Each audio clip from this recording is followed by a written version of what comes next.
بسم اللہ الرحمن الرحیم۔ السلام علیکم۔ عیسیٰ کے وعدے، قول اقرار اور گواہی کو پروردگار عالم جل جلالہ نے حجر اسود میں امانت کر کے رکھ دیا تھا۔ حضرت علی رضی اللہ تعالیٰ عنہ سے روایت ہے کہ کوئی حج کرے، حجر اسود اس کی گواہی دے گا۔ حضرت آدم علیہ السلام نے جب اپنی اولاد دیکھی تو عرض کیا، اے رب، یہ دنیا میں کس طرح سمائیں گے؟ پروردگار جل جلالہ نے فرمایا، کسی کو زمین میں رکھوں گا یعنی مر جائیں گے، اور کسی کو ماؤں کے پیٹوں میں اور کسی کے باپوں کے پشتوں میں رکھوں گا۔ امام مالک، امام ابو داؤد، امام ترمذی اور امام احمد رحمۃ اللہ علیہ نے بروایت مسلم بن یسار رحمۃ اللہ علیہ نقل کیا ہے کہ کچھ لوگوں نے حضرت فاروق اعظم رضی اللہ تعالیٰ عنہ سے آیات کا مطلب پوچھا تو آپ رضی اللہ تعالیٰ عنہ نے فرمایا، یا رسول اللہ خاتم النبیین صلی اللہ علیہ وآلہ وسلم سے میں نے سنا ہے کہ اللہ جل جلالہ نے حضرت آدم علیہ السلام کو پیدا فرمایا، پھر اپنے دست کی قدرت سے ان کی پشت پر پھیرا تو ان کے پشت سے جو نیک انسان پیدا ہونے والے تھے وہ نکل آئے، تو فرمایا کہ ان کو میں نے جنت کے لیے پیدا کیا اور یہ جنت ہی کے کام کریں گے۔ پھر دوسری مرتبہ ان کے پشت پر اپنا دست قدرت پھیرا تو جتنا گناہگار بدکار انسان ان کے نسل سے پیدا ہونے والے تھے ان کو نکالا۔ پھر فرمایا، ان کو میں نے دوزخ کے لیے پیدا کیا ہے اور یہ دوزخ میں لے جانے والے ہی کے کام کریں گے۔ اور امام احمد رحمۃ اللہ علیہ کی روایت میں یہ بھی منقول ہے کہ پہلی مرتبہ جو لوگ حضرت آدم علیہ السلام کی پشت سے نکلے تھے وہ سفید رنگ کے تھے، اور دوسری مرتبہ جو نکلے وہ سیاہ رنگ کے تھے جن کو اہل دوزخ قرار دیا۔ حضرت آدم علیہ السلام کی تخلیق کے بعد آپ علیہ السلام کو تمام کائنات سے روشناس کرایا گیا، کیونکہ جب تک ان کو تمام اشیاء کا اور ان کے الفاظ کا علم نہ دیا جاتا تو وہ زمین کے نیابت و خلافت کا فرضیہ ادا نہیں کر سکتے تھے۔ اس کی مثال ایسی ہے کہ جب کسی شخص کو کسی ضلع یا تحصیل کا حاکم بنایا جاتا ہے تو اس کو وہاں کے تمام تفصیلی حالات سے آگاہ کیا جاتا ہے، ورنہ وہ حکومت کے صحیح فرائض انجام نہیں دے سکتا۔ اسی طرح حق تعالیٰ نے بھی کائنات کے تمام اشیاء اور ان کے افواج حضرت آدم علیہ السلام کو تعلیم فرمائی۔ تفسیر اعزازی میں ہے کہ حضرت ابن عباس رضی اللہ تعالیٰ عنہ نے فرمایا کہ یعنی سکھلائے ان کو ہر چیز کے نام، یہاں تک کہ پیالہ اور پیالی کا نام بھی بتایا۔ اور حضرت سعید بن جبیر رحمۃ اللہ علیہ نے فرمایا کہ یہاں تک کہ اونٹ، بیل اور بکری کے نام بھی آپ علیہ السلام کو سکھائے۔ قرآن کریم میں ارشاد باری ہے جس کا ترجمہ ہے، اور اللہ نے سکھا دیے آدم کو سارے نام، پھر ان کو فرشتوں کے سامنے پیش کیا اور کہا کہ اگر تم سچے ہو تو مجھے ان چیزوں کے نام بتاؤ۔ اللہ تعالیٰ نے اس کے بعد وہ چیزیں فرشتوں کو دکھلا کر ان کے نام ان سے دریافت کیے تو انہوں نے اپنے عجز کا اعتراف کیا، کیونکہ نہ وہ اس خدمت کے اہل تھے اور نہ وہ بشری ضروریات سے واقف تھے، اور نہ ان کو اس قسم کی چیزیں بتائی گئی تھی، اس لیے ان کو سوائے لا علم لنا کہنے کے اور کوئی چارہ کار نہ تھا۔ جیسا کہ ارشاد ہے۔ ترجمہ: فرشتوں نے کہا کہ آپ پاک ہیں، ہم تو وہی جانتے ہیں جو آپ نے ہمیں بتایا، بے شک آپ ہی علم والے اور حکمت والے ہیں۔ پھر اس کے بعد حضرت آدم علیہ السلام کو مخاطب کر کے کہا کہ تم ان کے نام بتاؤ۔ چنانچہ انہوں نے تمام چیزوں کے نام بخواص بتانا شروع کر دیے۔ اس سے محض حضرت آدم علیہ السلام کی تعلیمی قابلیت کا اظہار تھا، ورنہ ظاہر ہے کہ فرشتوں میں سب باتوں کے سمجھنے کی قابلیت ہی کہاں تھی۔ جن میں استطاعت خیر و شر نہ ہو اور انسانی طبیعت کے واگر نہ ہو، خواہ وہ جنات ہو یا فرشتے، وہ نیابت و خلافت کے اہل نہیں ہو سکتے۔ فرشتوں میں شر کی صلاحیت ہی نہیں، البتہ جنات میں خیر کی صلاحیت تو ہے، مگر ان میں شر کا اس قدر غلبہ ہے کہ ان میں خیر کی صلاحیت بہت کمزور اور ضعیف ہے، لہذا انسان ہی اس کے اہل تھا اور اسی کو ہر چیز کا علم دیا گیا۔ نیز اس واقعہ سے عالم کی عابد اور فضیلت بھی ظاہر ہو گئی۔ جیسا کہ نبی کریم خاتم النبیین صلی اللہ علیہ وآلہ وسلم نے فرمایا، ایک عالم کو عابد پر ایسی فضیلت اور بزرگی حاصل ہے جیسا میرے بزرگی ایک معمولی درجے کے مسلمان پر۔ بہرحال جب حضرت آدم علیہ السلام نے تمام نام بتا دیے تو اللہ تعالیٰ نے حجت قائم کرتے ہوئے فرمایا، ترجمہ فرمایا، اللہ تعالیٰ نے کہا، میں نے تم کو نہیں کہا تھا کہ آسمانوں اور زمین کے بحث کو میں ہی جانتا ہوں اور مجھ کو معلوم ہے جو تم ظاہر کرتے ہو اور چھپاتے ہو۔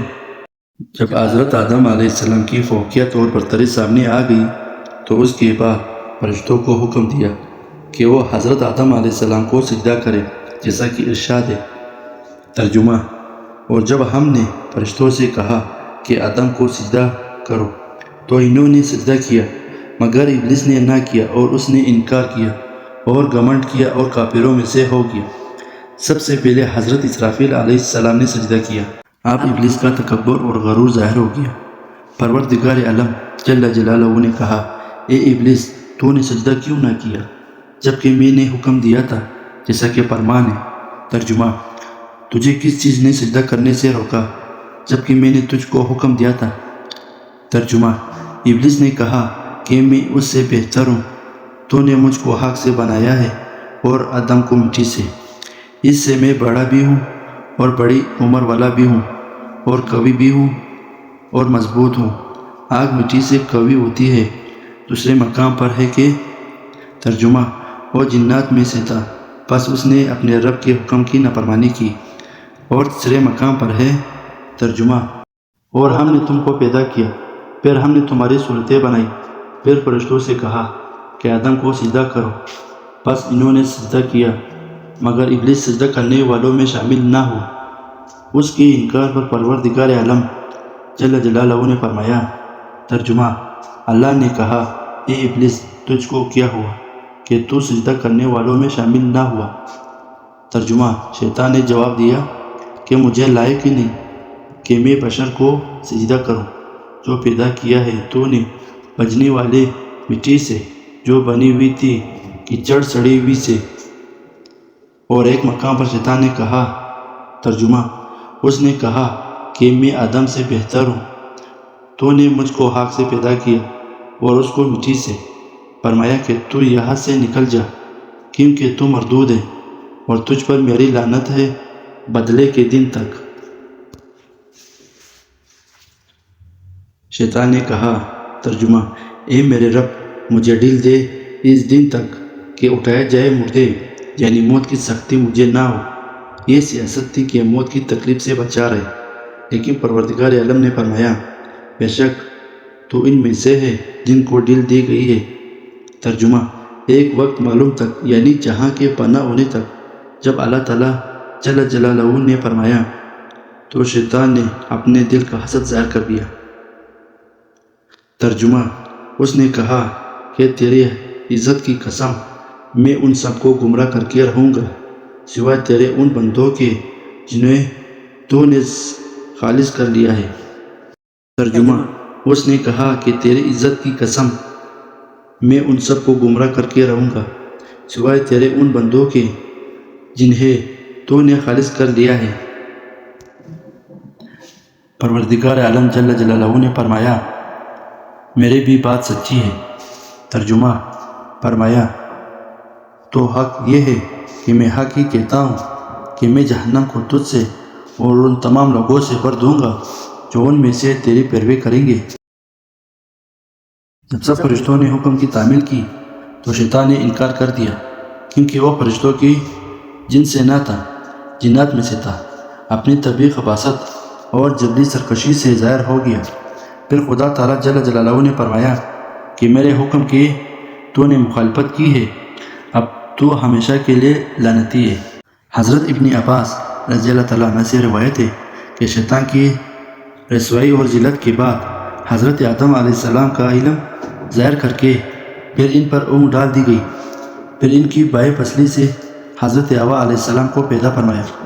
تفسیر اعجازی میں ہے کہ فرشتوں نے حضرت آدم علیہ السلام کی پسلی کو چیر کر حضرت حوا علیہ السلام کو نکالا، پھر پسلی کو سی دیا اور حضرت آدم علیہ السلام کو خبر بھی نہ ہوئی۔ جب حضرت آدم علیہ السلام نے آنکھ کھولی تو اپنے خون اور گوشت کی وجہ سے انس اور محبت پیدا ہو گئی۔ پھر پروردگار عالم جل جلالہ کے حکم سے فرشتوں نے حضرت آدم علیہ السلام سے جناب سرور عالم خاتم النبیین صلی اللہ علیہ وسلم پر 10 دفعہ درود شریف پڑھایا۔ پھر پروردگار عالم جل جلالہ نے انہیں حضرت آدم علیہ السلام کے نکاح میں دے دیا۔ یہ درود بی بی حوا علیہ السلام کے مہر کے طور پر پڑھایا گیا تھا۔ یہ درود بی بی حوا علیہ السلام کے مہر کے طور پر پڑھایا گیا تھا۔ فرشتوں سے سجدہ کرانے کے بعد بی بی حوا علیہ السلام کو پیدا فرمایا اور حضرت آدم علیہ السلام سے ان کا نکاح فرما دیا۔ پھر رہائش کے واسطے جنت میں رہنے کا حکم دیا۔ چنانچہ ارشاد ہے ترجمہ: اور ہم نے کہا آدم تم اور تمہاری بیوی دونوں جنت میں رہو اور اس میں سے کھاؤ جی بھر کے جہاز سے جاؤ اور اس درخت کے قریب مت جانا ورنہ تم ظالموں میں سے ہو جاؤ گے۔ پروردگار عالم جل جلالہ نے ارشاد فرمایا اے آدم اطمینان سے سب کچھ کھاؤ پیو، تو اور تیری بیوی جنت میں بڑے آرام سے اطمینان سے رہو، صرف ایک درخت کے قریب بھی نہ جانا۔ یہ ایک امتحان تھا۔ توریت میں ہے کہ شیطان سانپ کے منہ میں بیٹھ کر اندر چلا گیا تھا۔ تفسیر حقانی میں ہے کہ روح بدل کر چلا گیا تھا، ناسا اور مشفق بن کر حضرت آدم علیہ السلام کے دل میں وسوسہ ڈالا، کہنے لگا اے آدم علیہ السلام اس وقت تم پر بڑی مہربانی ہوئی، لیکن تمہاری حیات اور بادشاہانہ طور پر سدا رہنے کا کوئی انتظام نہیں۔ اس محنت کے بعد کہا لو میں تمہیں اس باغ میں ایک ایسا درخت بتاتا ہوں کہ جس کے کھانے سے ہمیشہ جیتے رہو گے اور بے زوال بسلطنت ملے گی۔ اس درخت کا نام شجرۃ الخلد ہے۔ حضرت ابن عباس رضی اللہ تعالیٰ عنہ فرماتے ہیں کہ وہ درخت گندم کا تھا۔ اور تفسیر اعجازی میں ہے کہ شیطان حضرت آدم علیہ السلام اور بی بی حوا علیہ السلام کے روبرو گیا، پھر کہا تم جانتے ہو کہ تمہارا کیا انجام ہوگا، اس عظیم تکریم اور فریفتہ مت ہو جاؤ، آخر تمہارے واسطے موت ہے۔ حضرت آدم علیہ السلام نے فرمایا موت کیا چیز ہے؟ پھر شیطان نے اپنے آپ کو مرنے والے جانور کی شکل بنا کر حضرت آدم اور بی بی حوا علیہ السلام کے سامنے بٹھایا۔ جس طرح کے مرنے والے کی روح نکلتی ہے ویسی حالت بنا کر غر غر کرنے لگا اور ہاتھ پاؤں مارنے لگا۔ اس حالت کو دیکھ کر حضرت آدم علیہ السلام اور بی بی حوا علیہ السلام کے دل میں خوف پیدا ہو گیا۔ پھر شیطان نے کہا اس حالت سے محفوظ رہنے کے واسطے یہی ایک بات ہے کہ اس درخت کا میوہ کھاؤ، پھر تم پر موت نہ آئے گی۔ شیطان کا بیان یہ ہے کہ جیسا کہ ارشاد بانی ہے ترجمہ: کھانے سے تم دائمی زندہ رہو گے۔ ترجمہ: کیا نہ بتاؤں میں تم کو ایک درخت کی، اس کا میوہ کھانے سے تم دائمی زندہ رہو گے اور لا زوال سلطنت ملے گی۔ شیطان ان کی خوشی اور حرام دیکھ کر حسد میں مبتلا ہوا اور مکاری اور فریب سے کام لینے شروع کیا تاکہ جو نعمتیں ان کو حاصل ہے ان سے محروم ہو جائے۔ پھر شیطان نے حضرت آدم علیہ السلام اور بی بی حوا علیہ السلام سے کہا کہ تمہارے رب نے تمہیں اس درخت سے اس لیے منع کیا ہے کہ اگر تم اس کا میوہ کھاؤ گے تو تم دونوں فرشتے بن جاؤ گے یا تم دائمی طور پر جنت میں رہنے والے بن جاؤ گے جیسا کہ فرمان باری تعالیٰ ہے۔ ترجمہ: اس لیے روکا ہے کہ کہیں تم دونوں فرشتے نہ بن جاؤ یا تم کو ہمیشہ کی زندگی حاصل ہو جائے۔ حضرت آدم علیہ السلام نے پھر درخت کا میوہ کھانے سے انکار کر دیا۔ پھر شیطان نے قسم کھائی میں تمہارا خیر خواہ ہوں کہ فرمان باری ہے۔ ترجمہ: اور اس نے قسم کھا کر کہا کہ میں تم دونوں کا خیر خواہ ہوں، پس مائل کر لیا ان کو دھوکے سے۔ فریب کے ساتھ قسم کھائی تو حضرت آدم علیہ السلام نے خدا کی قسم پر یقین کر لیا اور میوہ چکھا جیسا کہ ارشاد باری تعالیٰ ہے۔ ترجمہ: پھر جب دونوں نے درخت کا پھل چکھا تو ان کی شرمگاہیں ان پر کھل گئی۔ پہلے تو نوری لباس پہنایا ہوا تھا، ایک دوسرے کے بدن نظر نہ آتے تھے، جب کپڑے اتر گئے تو پھر ایک دوسرے کے سامنے بے پردہ ہو گئے۔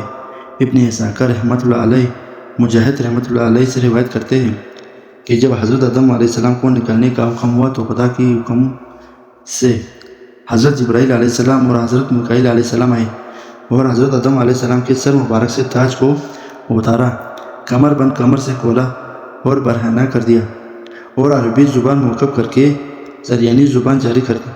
توبہ قبول ہونے کے بعد عربی زبان میں پھر باتیں کرنے لگے، پھر جنت کے درختوں کے پتوں سے بدن کو چھپانے لگے جیسا کہ ارشاد ہے۔ ترجمہ: اور شروع کیا اپنے بدنوں پر جنت کے درخت کے پتے جوڑنے لگے۔ حضرت ابن عباس رضی اللہ تعالیٰ عنہ فرماتے ہیں کہ وہ درخت انجیر کا تھا جس سے اپنا بدن چھپا رہے تھے اور بدحواسی کی وجہ سے ادھر ادھر بھاگنے لگے، چونکہ حضرت آدم علیہ السلام کا قد طویل تھا اور سر کے بال لمبے اور گھنے تھے۔ ایک درخت کے ساتھ الجھ گئے، کہنے لگے مجھے چھوڑ۔ درخت فوراً بول اٹھا کہ میں نہ چھوڑوں گا۔ پھر رب العزت کی طرف سے ندا آئی کہ آدم کیا مجھ سے بھاگتے ہو؟ حضرت آدم علیہ السلام نے عرض کی کہ اے رب میں تجھ سے حیا کر رہا ہوں کیونکہ برہنہ ہو گیا ہوں۔ پروردگار عالم جل جلالہ نے فرمایا کہ اے آدم میں نے تم کو جنت بخشی تھی، صرف ایک درخت سے منع کیا تھا۔ حضرت آدم علیہ السلام نے عرض کی کہ اے رب تیری عزت کی قسم، میرے تو گمان میں بھی یہ بات نہ آ سکتی تھی کہ تیری قسم کھا کر کوئی جھوٹ بولے گا۔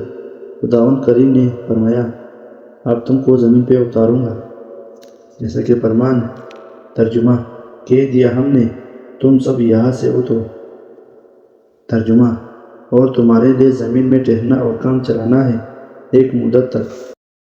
حضرت ابن عباس رضی اللہ عنہ فرماتے ہیں کہ حضرت آدم علیہ السلام عصر کے بعد سورج کے غروب تک کی 1 ساعت ہی جنت میں رہے، اور حضرت ربیع بن انس رضی اللہ تعالیٰ عنہ فرماتے ہیں کہ 9ویں یا 10ویں ساعت حضرت آدم علیہ السلام کا اخراج ہوا جنت سے، اور ان کے ساتھ ایک شاخ تھی جنت کے درختوں کے، اور جنت کے درخت کا تاج سر پر تھا۔ اور سعدی رحمۃ اللہ علیہ کا قول ہے کہ حضرت آدم علیہ السلام ہند میں اترے، آپ علیہ السلام کے ساتھ حجر اسود بھی تھا اور جنتی درختوں کے پتے تھے جن کو ہند میں پھیلا دیا، پھر ان سے خوشبودار درخت پیدا ہوئے۔ حضرت ابن عباس رضی اللہ تعالیٰ عنہ فرماتے ہیں کہ حضرت آدم علیہ السلام ہندوستان کے وہینہ شہر میں اترے۔ حضرت آدم علیہ السلام سخت پریشان تھے تو حضرت جبرائیل علیہ السلام نے آ کر اذان دی، تو اذان میں جب حضرت آدم علیہ السلام نے حضرت محمد خاتم النبیین صلی اللہ علیہ وسلم کا نام مبارک سنا تو آپ علیہ السلام کو بڑی تسلی ہو گئی۔ حضرت حسن بصری رحمۃ اللہ علیہ فرماتے ہیں کہ حضرت حوا علیہ السلام جدہ میں اترے اور ابلیس بصرہ سے چند میل کے فاصلے پر سیاتان میں پھینکا گیا، اور سانپ اصفہان میں۔ بعض روایت میں ہے کہ طاؤس بھی تھا جو کابل میں اتارا گیا تھا، اس لیے کہ بعض روایت میں ہے کہ سانپ اور مور بھی شیطان کے داخلے میں شامل تھے، اور حضرت آدم علیہ السلام اور بی بی حوا علیہ السلام کے ہاتھ گھٹنوں پر تھے اور سر جھکا ہوا تھا، اور ابلیس نے انگلیوں میں انگلیاں ڈالی ہوئی تھیں اور آسماں کی طرف نظر جمائی ہوئی تھی۔ پروردگار عالم جل جلالہ نے آدم علیہ السلام سے فرمایا کہ جب میں نے تم کو اس درخت سے منع کیا تھا تو پھر کیوں کھایا؟ حضرت آدم علیہ السلام نے عرض کی یا رب مجھے ہوا نے مشورہ دیا تھا۔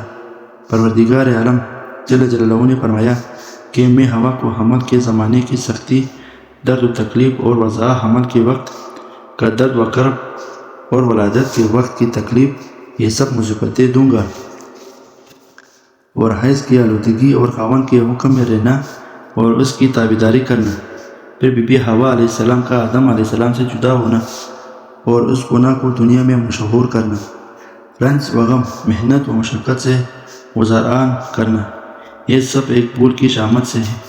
پروردگار عالم جل جلالہ نے فرمایا کہ اے آدم میں نے تجھ کو کہا تھا کہ شیطان تمہارا دشمن ہے جیسا کہ فرمان ہے۔ ترجمہ: پھر ہم نے کہا اے آدم یقیناً یہ تمہارے اور تمہاری بیوی کا دشمن ہے، تو کہیں وہ تم دونوں کو جنت سے نکلوا نہ دے، پھر تم محروم ہو کر رہ جاؤ گے۔ یہاں جنت میں تو کھانا پینا بغیر مشقت اور محنت کے ہے، یہاں نہ بھوکے رہو گے نہ پیاسے، پھر بھوک سے پیاس آ جائے گی۔